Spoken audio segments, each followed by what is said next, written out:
this website. Oh, Yeah. so you have that Yeah. video, yeah. Right, there we go. Perfect. So this is where you want to start right here, production forecast service from the library. This is what everyone was seeing. Okay, where it says library. Okay. Library to production forecast service, and now this. That's the screen. Otherwise, if it's just on library, that's where you're going to see like our client names for people who have custom stuff in here. But again, I'm focusing on short-term production forecast first. What I want to cover is what the short-term Ponderosa forecast is. The short-term Ponderosa forecast is a guidance-based forecast that covers 70 producers across the United States. Those 70 producers cover 80% or more of the production from the major basins. And this includes basin producer tier level information. The basins of interest for us, right, are going to be the Eagle Ford, and here's the forecast of the Eagle Ford Basin, and here are the producers that we actually cover within the Eagle Ford. You can see here at the bottom, that's the piece of the Eagle Ford that we don't forecast at the producer level, but you can see that the ones that we do forecast at the producer level make up 80% or more of the production.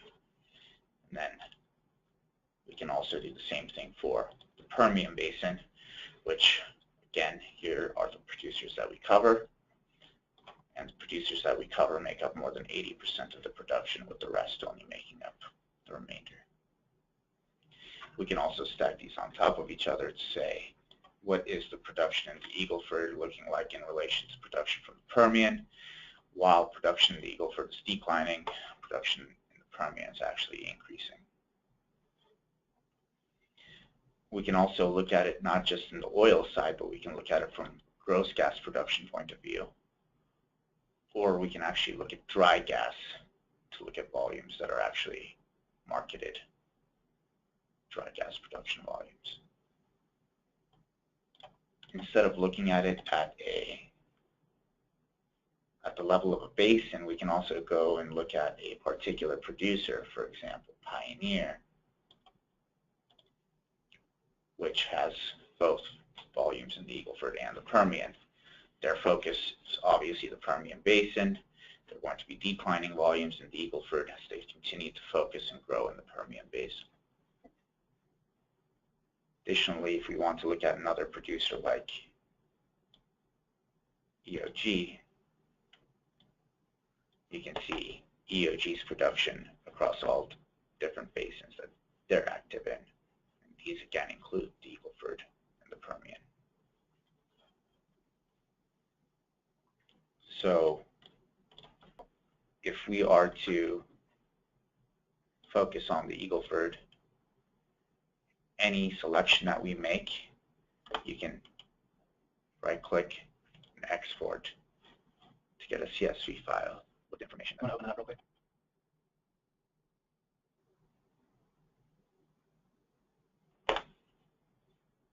File with the date production. And you can go further, and if you wanted to look at a particular producer like Anadarko, any filter you select here is going to filter through to the raw data as well. All the raw data is also available on the back tab under raw data.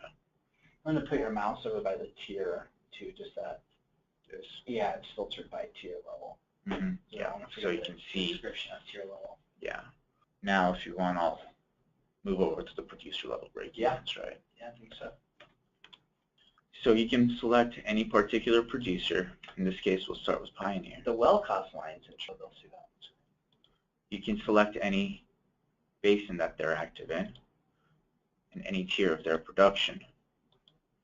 You can move the oil price assumption, gas price assumption around to understand how that's going to affect your IRR.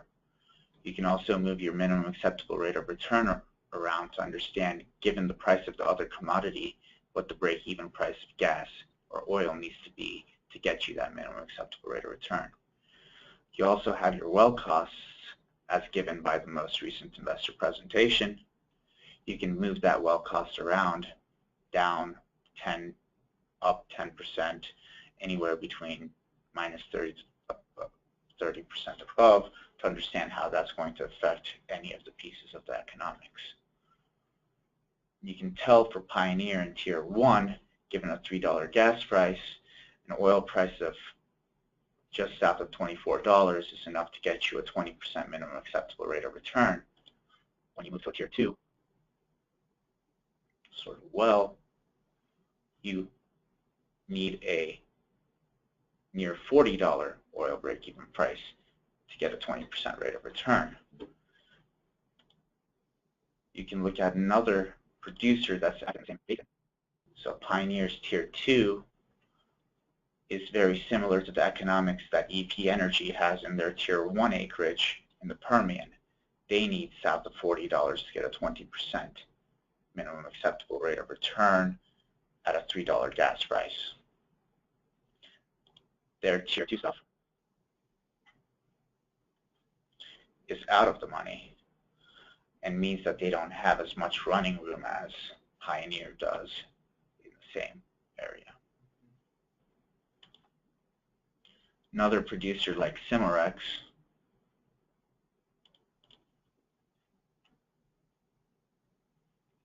has great Tier 1 economics, breaking even at below $23. Tier 2 is similar to that of Pioneer as well. So they have the continuity of their acreage. So Pioneer. You can also look at a particular basin and understand within that basin who has the best Tier 1 acreage.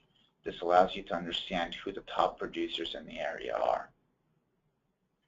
You can also see across the tiers who has the continuity of their acreage. So for a producer like Cimarex, their break-evens are below $50 in both their Tier 1 and Tier 2. Their Tier 3 acreage is out of the money, but breaks even, gets a 20% rate of return at around $80. Whereas a producer like Shell does have $35 break-evens for their Tier 1. Their Tier 2 and Tier 3 break-evens are much higher than those of some of the other players like Pioneer, Cimarex, or EOG. I don't know if we need to show anything else. We can do the same thing for a basin like the Eagle Ford, where we can start to see who the top producers in terms of economics are in the Eagle Ford, and also who has a continuity in Canna and EOG's acreage is continuous across the basin, whereas those of other players like Swift are not so much. In this particular tab, we can pick a producer like Anadarko and see that they're going to focus in the Permian and the DJ, whereas their Eagle Ford acreage is further down the totem pole. So they're going to deploy a lot of their CapEx in the Permian and the DJ basins before moving to the Eagle Ford. Okay, pop that open, sure.